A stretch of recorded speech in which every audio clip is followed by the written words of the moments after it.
As emoções de Ichika e Asta estão à flor da pele por causa das acusações contra o Capitão Yami. Enquanto Ichika acusa Yami de ter matado seu clã inteiro, Asta se nega a acreditar nisso. Mas esse furor de sentimentos explode com a chegada de novos velhos inimigos do Prota, em suas formas paladinas!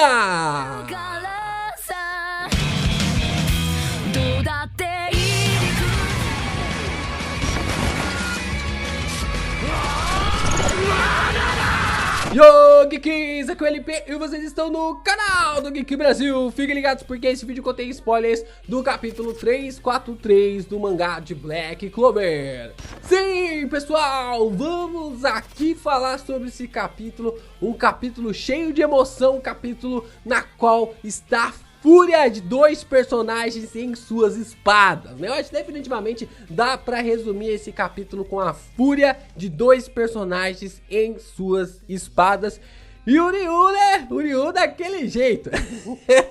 O Ryu daquele jeito que a gente fica realmente suspeitando dele. Mas vamos aqui conversar sobre esse capítulo logo depois de vocês deixarem um like. Deixa o likezinho aí, gente. Ajuda o canal do Geek Brasil. Vai ver o vídeo. Pensa aí, ó. Viu o like? Não deixou o like? Deixa o like aí que é importante o YouTube enganjar ainda mais esse vídeo, né? Não viu o like? Deixa o like. Deixou o like? Dá o like de novo pra ver se tem certeza que deu like.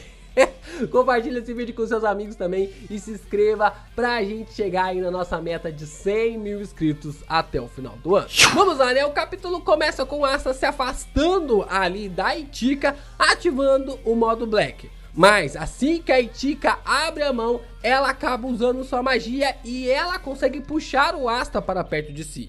Asta fica impressionado com o poder dela de atrair para si as coisas e nesse momento ele entra no modo simulação básico para anular a ação da magia em seu corpo e assim ele consegue se desvincular dela.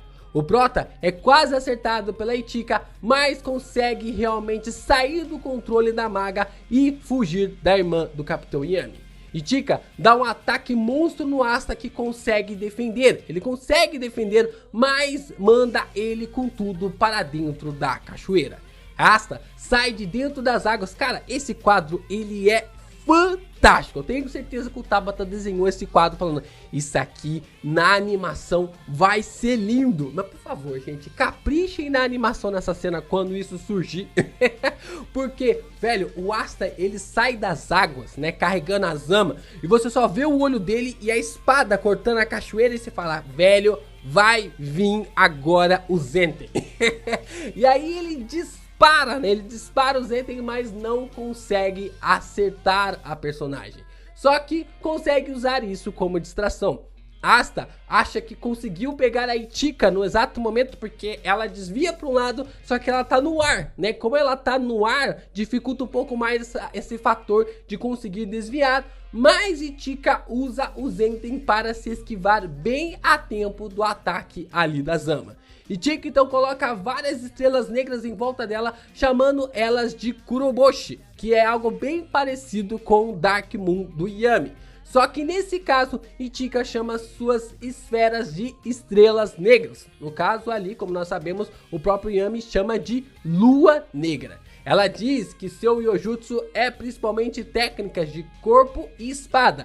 E ela informa que o Kurobushi é algo que cria uma abertura para o inimigo através da sua atração gravitacional. Ichika diz que com esse movimento ali, com essa forma na qual ela está se posicionando, ela vai atrás dele em uma trajetória irregular e anômala. Ou seja, o Asta não pode conseguir tocar nela, porque toda vez que o Asta for atingir um golpe na personagem, ela pode retrair até uma posição de uma estrela. Assim, a Ichika diz que Asta nunca poderá pegar ela enquanto ela estiver usando esse feitiço.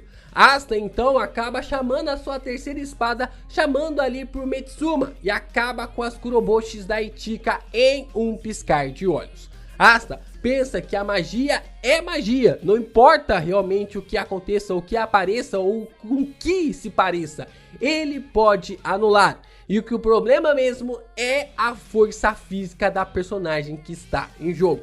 Então, os dois chegam à conclusão que apenas o Zenten pode decidir a batalha. e o Asta pensa que desta vez ele será capaz. Os dois emanam Ki pelos olhos, indo em um confronto absurdo, mas assim que o Asta ataca, Itika consegue desviar bem a tempo, né? Isso aqui é um detalhe bem interessante, porque mostra e fomenta ainda mais pontos sobre a forma ali da Itika de utilizar o Ki de um jeito mais avançado. Ela conseguiu prever o ataque do Asta, né? Ela conseguiu lidar bem com esse ataque do Asta e assim conseguindo criar um espaço para um contragolpe. Não dá mais tempo de mais nada, ela então contragolpeia ali o Asta com sua mão, descendo pela testa do personagem, mandando-o diretamente para o rio abaixo. Itika pousa ali na beira do rio, dizendo que isso foi uma troca de Zenten, e com isso o Asta não pode vencê-la.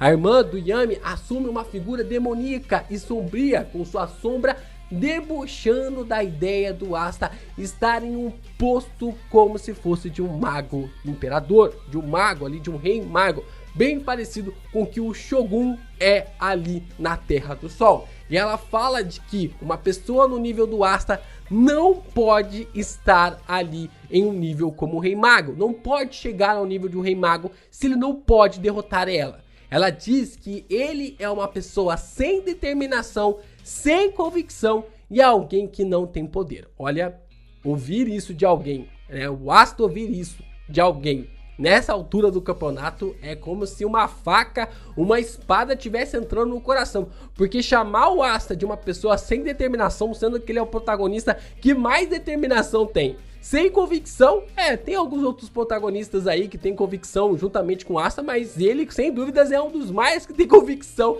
em relação ao posto ao cargo ali de Rei Mago. E que também é alguém que não tem poder. Se o Asta não tem poder, imagina a galera de Clover. Imagina os demais ali do reino de Clover, o que já demonstra ali algo avassalador dessas palavras para cutucar o Asta, né? Para deixar ele ainda mais furioso, né? Porque o Asta não está sendo só atacado, mas a Itika está atacando também toda a relação que ele tem com o Capitão Yami. A garota diz que dessa forma ele jamais pode sequer pensar em chegar a um posto de maior mago do seu país, que ele não deve levar essa ideia adiante porque é uma perda de tempo.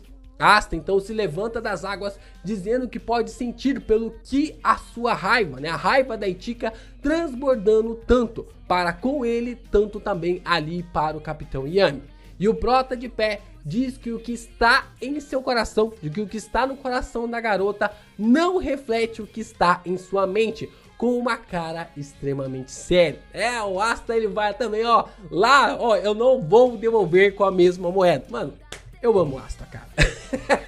E pensa no protagonista inacreditável, ele não vai lá pra zoar ainda mais o barraco do pensamento, do psicológico da Itika, sabe? Ele vai no coração, ele fala: eu sinto que aquilo que está em sua mente não reflete o que está em seu coração, que você lá longe ainda quer acreditar que o Yami é inocente, que o Sukehiro, seu irmão que cresceu te protegendo, ainda é inocente, que alguma coisa aconteceu. Por mais racional que sua mente tente acreditar que aquilo que você viu é real, o que está no seu coração realmente é diferente do que está no seu cérebro. Caraca, olha só, a garota acabou de desdenhar de todo o sonho dele, de todos os pensamentos dele, e ele vai lá e manda uma dessa. Rapaz, tem que ter muito sangue frio e tem que ser realmente uma pessoa com uma personalidade inacreditável como o Asta mesmo. Itika, ainda ali na sua forma sombria, ainda diz para o Asta para não se ferir a ela, como se entendesse ali os sentimentos dela, chamando ele de idiota. Os dois, então, vão para se chocar mais uma vez, com o Asta definitivamente entendendo o Zenten agora. Raios transbordam dos seus olhos e quando os dois iriam colidir, uma aura branca surge na frente ali de ambos. Ryu chega e para a Itika com sua mão esquerda e o modo assimilação do Asta com a sua mão direita como se fosse nada. Caraca, com a mão nua, o cara conseguiu parar o golpe dos dois de uma forma surreal, dizendo para ambos que já chega. Gente, vou repetir essa cena de novo. O Ryu parou o modo assimilação do Asta e o modo samurai negro da Ichika com as mãos nua. Ele não tem magia, ele não tava com espada, ele parou o poder dos dois sem nada. Esse cara é um absurdo. Ele não tava apenas dizendo que tinha o mesmo nível de um mago imperador à toa, de um rei mago à toa. Caraca, isso me deixou em choque. E eu fiquei realmente, caraca, o maluco parou o braço do Asta, o poder do Asta com apenas uma mão, sabe? Tipo assim, com uma mão. O modo simulação não é o modo da simulação full, mas é o modo da simulação e parou com uma mão. E o modo samurai de Ichika, cara, eu realmente vai ter que ter mais vídeos sobre o Ryu aqui no canal pra gente destrinchar ainda mais detalhes sobre esse personagem. E aí então a Ichika desfaz sua forma de samurai negro e ela pede desculpas e promete cometer o Senpoku como pedido de desculpas, né? O Senpoku ali que é querer se suicidar. Ryu pede para a Ichika não fazer isso, não faça isso, pelo amor de Deus. Enquanto ele fala pro Asta que está tudo bem, avisando que o prota está sangrando, meio que se sentindo culpado pela Ichika ter feito isso nele. Asta ainda está em choque ao ver como o Ryu conseguiu parar o seu golpe tão facilmente. E eu também. Eu também tô muito em choque em ver como o cara conseguiu parar o golpe ali do personagem como se fosse nada. E o Prota então começa a cair em negação em relação ao seu poder, dizendo que ele perdeu totalmente para a irmã do Yami. Só que, como sempre, o Madara do Asta fala mais alto e ele diz que finalmente está pegando o jeito e só mais algumas lutas é tudo que ele precisa. Asta pergunta ali se o braço do Ryu está bem e ele diz que vai levar o Asta até Fumito para que ele cuide das suas feridas. Mas de repente ele sente uma aura assombrosa perto de si e então ele pergunta sobre uma pessoa finalmente ter vindo, como se ele estivesse esperando por ela. Vemos uma pessoa sobrevoando a Terra do Sol dizendo que só tinha ouvido histórias sobre essa terra e que estava maravilhado em conhecer a Terra do Sol nascente. Então Lily se revela em sua forma paladino, estando ali sobrevoando a ilha. Mas o que surpreende mesmo é a presença de dois velhos novos vilões. Grice e Ravity estão ali também em suas formas paladinas, né? Ai, o Yuki Tabati. Caraca, os primeiros inimigos do Asta estão de volta. E aqui no canal eu já tinha falado sobre a ligação deles com o Lucius. Eu já tinha comentado essa ligação deles com o Lucius lá atrás e a gente cravou definitivo essa parada, né? Vocês podem até acompanhar e assistir aqui. E as coisas começam a ficar ainda mais claras quando você percebe que Reishi também tem um relógio. Um relógio na qual nunca foi mostrado, mas a torre do relógio está lá com o seu sino também em funcionamento. Então, até mesmo no lugar onde o Asta estava, sempre o tempo havia tomado a sua precisão. A primeira luta que o Asta lutou era contra um usuário de corrente. Todo relógio ali de igreja para funcionar antigamente precisava-se de uma corrente para fazer com que o sino funcionasse. Então, esse aspecto também está ligado ao tempo. A primeira luta do Asta ali, quando ele entrou para os Touros Negros, é de alguém que usava a hora para medir ali o seu tempo. Então, durante toda essa primeira luta, na qual você vê o Asta, a Noelle e o Magna contra o primeiro inimigo, contra a primeira aura ali do Olho do Sol da Meia-Noite, toda hora se via o tempo, toda hora se via também o relógio. Então a gente já presenciava que o Asta nesse exato momento estava demarcado com o tempo. E cara, tá cada vez mais gritante essa relação do Asta com o Lucius, né?